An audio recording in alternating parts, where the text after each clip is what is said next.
شو سبب تدمير العراق وغزو. Watch Trump right here. Watch this move. This guy's been talking way too long and Trump is not happy about it.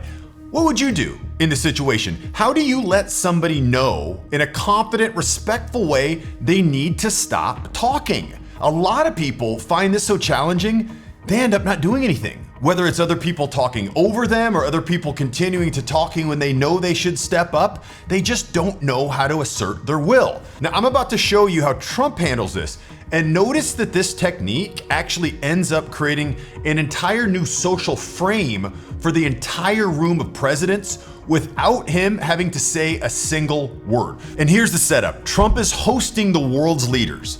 The rule is dead simple. Say your name and say your country. That's the frame, 10 seconds max. But this president, he's 5 minutes deep into a sales pitch about his country's minerals and strategic position and fishing industry and the oceans. Whether he's just nervous and doing this intentionally or just subconsciously doing it, I don't know. But he's in the process of completely hijacking the meeting, and Trump knows he has to do something. So watch what he does right here, and then we'll break it down. So what do you notice? Trump doesn't interrupt, he doesn't clear his throat, he looks directly at the president in the eye, straight across the table. There's an interpreter, that's why it's a female's voice, and he makes the spitting gesture. You gotta speed it up. He's essentially saying wrap it up without having to say anything, and watch what happens next. This is of course through the interpreter. You hear the exact moment that the president pauses, he realizes what's going on, he realizes what Trump's communicating, and in mid-sentence about his fishing resources, he suddenly says, and of course I don't wanna spend too much time on this. So he corrected himself. He wanted it to seem like he was the one who realized he was talking too long, but it was in response to Trump. Regardless, it doesn't matter. But Trump made this president realize his faux pas, and when he recognized it, he wanted to act normal and in a way that Trump would approve of, so he wrapped it up. Now, if this sounds complicated, you don't have to worry about it. You don't need to be able to dissect this stuff like I do. It's a ton of fun to break down. It's fun for me, but it's not necessary for actually getting ahead in life. See, as a man, there's only one thing that matters when it comes to making money, being honestly competent, having success, and that is having high status. Everything else is just noise. You can actually engineer high status. You can formulaically do specific things to increase your status. And if that sounds interesting to you, I'll put a link in another video where I walk you through exactly that. Now, Steve Jobs used to do this strategy that Trump did all the time. Another executive would walk into an Apple meeting. Jobs was known, if he started rambling, just to stare and start tapping the table. Tap, tap, tap. The guy starts sweating. He starts talking faster.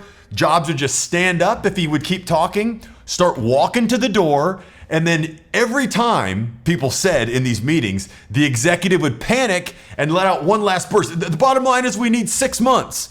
And Jobs would calmly turn around and say, you've got 3 weeks. He never told this executive to stop talking. He never told him get to the point. He would tap the finger, and if people didn't know what that meant, he would just get up and walk away, cut 20 minutes down into 20 seconds. He made the person self-correct in the same way that Trump did. But Trump's not done. Watch what happens after the president sits back down. But I appreciate it very much. I appreciate it.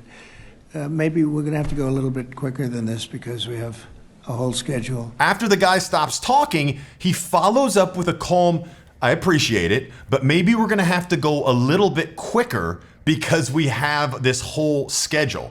So he's polite about it, but he's not asking, he's telling. And he's saying directly to the other guy's face, not through an aide, not through looking away, not through some passive aggressive gesture that's so popular. He's comfortable in that moment of awkwardness because he knows it's necessary to communicate in a way that's respectful to both him and the president. Now, watch, here's the proof that this isn't just about one guy getting checked. It established an entire new frame that everyone followed from there. Listen to what the next speaker says. Thank you, Mr. President, and for welcome and everything. But I will not talk so much. I will not talk so much. So now it's clear that the gesture didn't just correct the one person, it trained the entire room. So here's your takeaway. Next time someone is doing something that clearly isn't up to your standards, whether they're disrespecting you, whether they're wasting your time or crossing a line, you stand up and you say it. You be strong, you be confident, but just like we saw here, you're polite, because here's the truth. People can tell when you're letting them do things that you don't want them to do.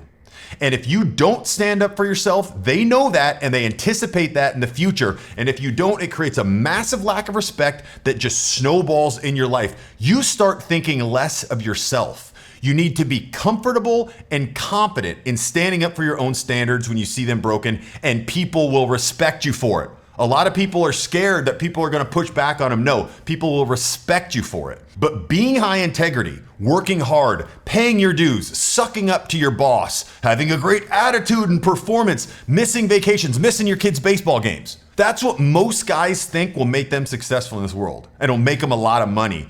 But the truth, tell you what, buddy, it ain't politically correct. The truth is that the guys who actually get ahead, who make the real money and have the life that most men want and aspire for, they understand something completely different. That success and the money you make comes down to one thing: your status. If you want to learn how to engineer your own high status, I've got a video where I'll break it down for you. I'll put the link below here, and I'll talk to you there.